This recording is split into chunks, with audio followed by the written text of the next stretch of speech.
Ever been at work and think for a second, you might have just accidentally CC'd your boss on an email complaining about your boss, and then your entire life flashes before your eyes?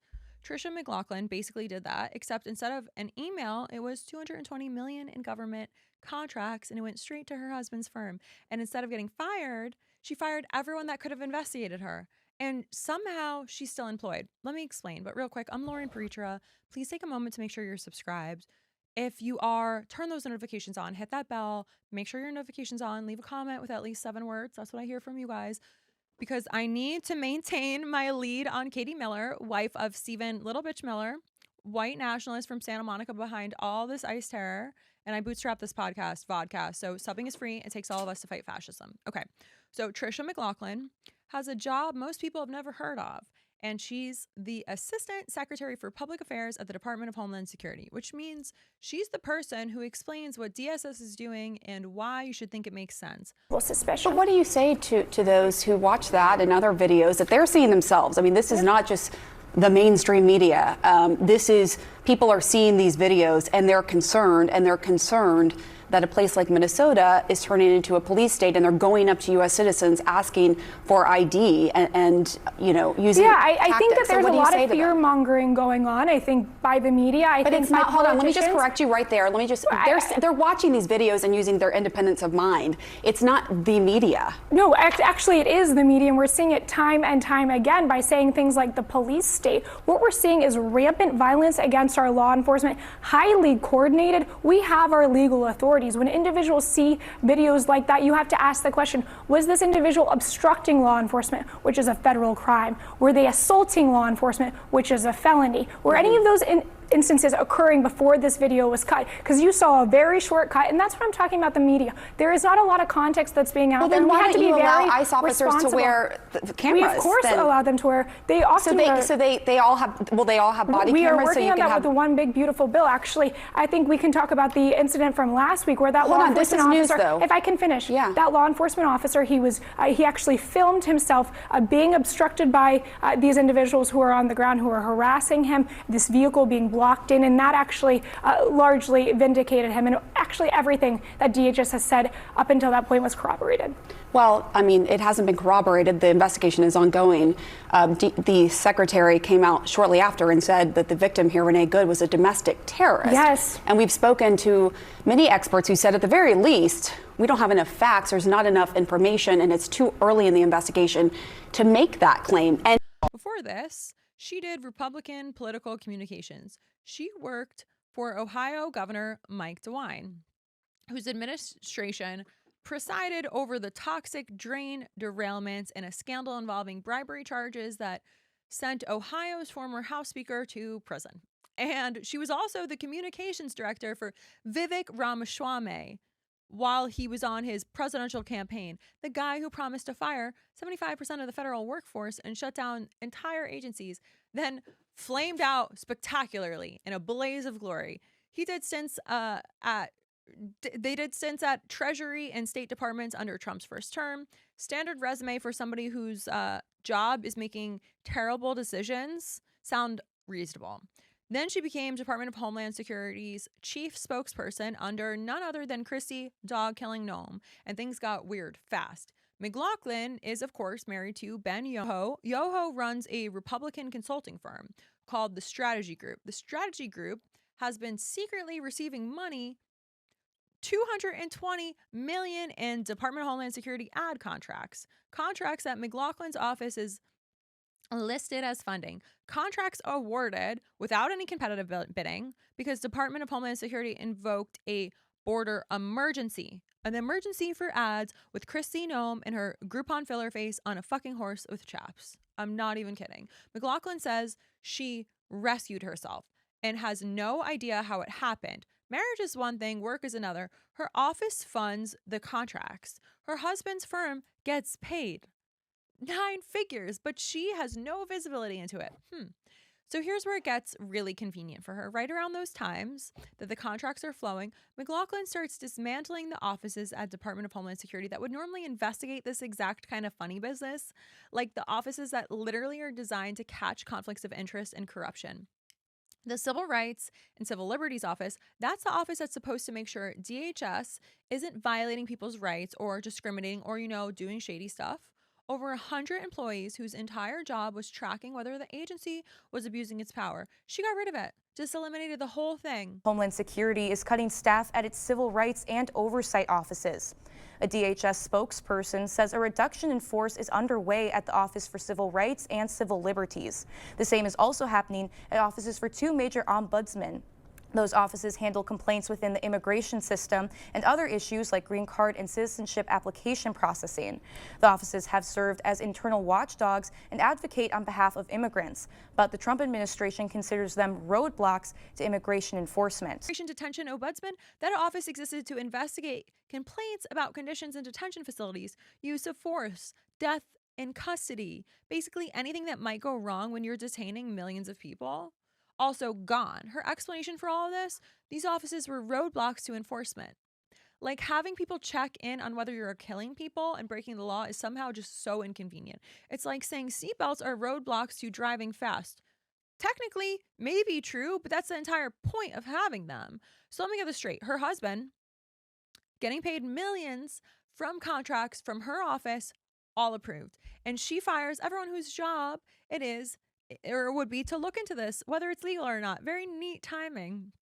But wait, because she also had time for other projects, like getting into a public fight with a country singer, Zach Bryan. He wrote a song with some lyrics about ICE raids. Most government agencies would just ignore it. Not McLaughlin's Department of Homeland Security. They publicly scolded him. Okay, hold on. We can't be eating the ball. They told him to stick to music, basically. And now, quick sidebar, Zach Bryan was very credibly accused of abuse by his ex-girlfriend, which probably explains why Department of Homeland Security was so willing to forgive him later on, because they love abuse. But then, I cannot stress this enough. Again, Department of Homeland Security turned it all around and then started using Bryan's lyrics in their own propaganda video, celebrating immigration force. The same lyrics that they told him not to write. The federal government simultaneously criticized an artist and then stole his work for their own messaging. You can't make this shit up. I guess when you've got a history of abusing women, the Trump administration sees you as a potential ally after all. And Senate Democrats pointed out that 2025 had the most deaths in ICE custody on record. McLaughlin went on TV and accused them of twisting data. There's an ICE recruiting poster, and it read, quote, "We'll have our home again," that's gone viral. That phrase is cited as having ties to white nationalist groups in the U.S. and Canada and a database of symbols maintained by the Global Project Against Hate and Extremism. I want to let you explain that. And also, even if this is not intentional, do you denounce this if it's if this could be seen as a dog whistle to white supremacists? We'll have our home again is now a white nationalist dog whistle. I mean, what do they even what is that a dog whistle to? Well, it's by the way, I had a feeling you would ask me about this. I was I want to let you explain. There's plenty of poems. There's gotten a lot of attention. There's plenty. Yes. And there's no reason that we should be manufacturing outrage. There are plenty of it is actually. There are plenty of policy disagreements we should be having, and I really believe we should be having. Manufacturing fake outrage is not that. There are plenty of poems, there are plenty of songs, there are plenty of books with the same title, and the fact that people would like to cherry pick something of white nationalism to make some sort of connection to DHS law enforcement, well, it's no wonder we're seeing such vast, rampant assaults against our law enforcement. It's no wonder Secretary Noem is facing so many threats against her life. From the U.S. Department of Labor, a message. One homeland, one people, one heritage. Remember who you are, American. It's a video that appears to be part of a campaign now ramping up to sell the administration's efforts to the American people. For example, calling on potential ICE recruits to, quote, defend the homeland from outsiders while featuring heroic images of white men, often from a bygone era. Then there's this tweet from Friday, an ICE recruitment ad featuring the turn of phrase, "We'll have our home again," plastered over an image of a man on horseback and a stealth bomber flying in the distance. That's a reference to the song "We'll Have Our Home Again," a white supremacist anthem favored by the Proud Boys. Oh my God, we'll have our home again. By God, we'll have our home. Another image tells supporters to, quote, trust the plan, the slogan of the right-wing conspiracy theory known as QAnon, which posits there's a global cabal of pedophiles and deep state actors trafficking children and that Trump is fighting it. It's also a movement heavily involved in the insurrection on January 6, 2021. Not like they're even investigating. This is unacceptable. Just you're lying. When the Department of Homeland Security social media accounts started posting stuff with far-right imagery and aggressive messaging, she defended it. When they got caught making factual errors in viral posts that local officials had to correct, she explained why everything was actually fine. For sweeps, you're seeing so many more agents than what has been done in the past. So I'm going to talk about that in a little bit, but I want to follow up on the question at hand. Does DHS believe it is currently able to do its job in Minneapolis, or do you need the military to come in and help you? I'm not going to get ahead of the president here, but what I will say, why we've surged resources, you mentioned that large footprint. The reason we're seeing that is because state and local law enforcement are not allowed to engage with us. If our law enforcement is being attacked or obstructed, which we're seeing that rampantly across the board time and time again, state and local law enforcement can't answer our calls for backup. That means the public is more at risk and our law enforcement is more at risk as well. Secretary Noem, your boss, said yesterday. And speaking of making factual errors, let's talk about what happened in Minneapolis, because this is where you see McLaughlin's actual job description in action. Professional liar. Renee Good, again, a 37-year-old mother in her own neighborhood, compliant, not a threat, was shot 3 times in the head by an ICE officer. We have video. We've all seen the video. Very clear video. And McLaughlin still had the gall to go on camera and claim Good was obstructing the vehicle. She wasn't. And last I checked, obstructing a vehicle doesn't give you permission to shoot a mother 3 times in the head in America. We've given a bunch of video and other evidence about the facts that happened on the ground, and they've all corroborated what we've said since hour 2, which is that this individual was stalking and harassing our law enforcement officers for hours that day. She was impeding lawful operations, and then when our officers approached her, giving her commands to stop interfering with operations, to exit the car as she was about to be arrested, that is when she not only didn't comply with those lawful orders, but she also put her foot on the gas. And that's when our officer, he followed his training. He was in fear for his life. He was in fear for the law enforcement officers around his lives. And that's when he followed his training. And this situation turned deadly. Well, Assistant Secretary McLaughlin said it anyway. And she said that with the same flat effect that she uses to explain everything, like she's reading you the terms and conditions for a cell phone plan. He followed the training and the situation turned deadly. Yeah, his training was to execute women in residential neighborhoods. That's the training. This is the chief spokesperson for the Department of Homeland Security just making stuff up about executing a woman on camera. Her job is literally to lie about government violence and make it sound procedural, to rewrite reality in real time so that a mother being shot in the head 3 times becomes an officer just following protocol. She is not qualified to run a Dairy Queen, let alone be the voice of a federal agency. Every word out of her mouth is calculated to cover up abuse. And she does it with the emotional range of somebody explaining how to fill out a form. No stress, no second thoughts, just calm. Calmly explaining why murdering a compliant woman is totally normal government work. J.B. Pritzker of Illinois is publicly calling for Kristi Noem to resign or be impeached and calling Tricia McLaughlin a pathological liar. A governor, again, is using the phrase a pathological liar to describe a federal spokesperson. This is not partisan anymore.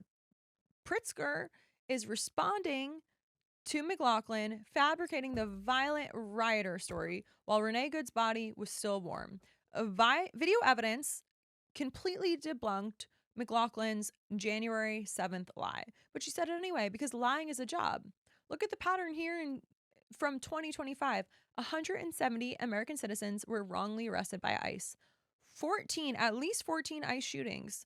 When Minnesota tried to investigate, Noem literally declared their jurisdiction void, just erased state authority with a press release. Right before Noem's agents assaulted teachers at Roosevelt High School, McLaughlin lied to cover up the killing. Noem eliminated local oversight, and now a governor is saying that this is beyond politics. This is institutional murder, and he's not wrong. Pathological liar isn't even name-calling when every public statement is provably, objectively false. Impeachment isn't a political tool here. It's an autopsy for the government that's been killed by the people running it. But here's the kicker. Despite all of this, $220 million flowing into her husband, dismantled offices who could have overseen and looked into this, propaganda campaigns, public feuds, and now lying about a woman being shot in the head on camera. Tricia McLaughlin is still employed. She's not investigated, not sidelined, not even quietly resigning. She's still running the Department of Homeland Security communications, calmly explaining why everything she's done is perfectly reasonable. The dismantling of government oversight is crazy. The lies covering up the killing of American citizens, also nuts. And the lives of the people in immigration detention centers, and they're not even willing to look into that. And somehow she's still here, still lying, still getting paid, still married to the guy whose firm is getting paid 9 figures. The system is working exactly as designed for people like Tricia McLaughlin. And if this made you angry, good. It should. Hit that subscribe button, turn on notifications, drop a comment. I hear at least 7 words because apparently that's how the algorithm works. You guys taught me this. Share this with somebody who needs to know what's happening. We bootstrap this, me and Willa, in this fight against fascism together, and it takes all of us. So thanks for listening. I'm Lauren Pretra. I'm Lauren P across all social channels. And let me know what you want to talk about next. Dunzo.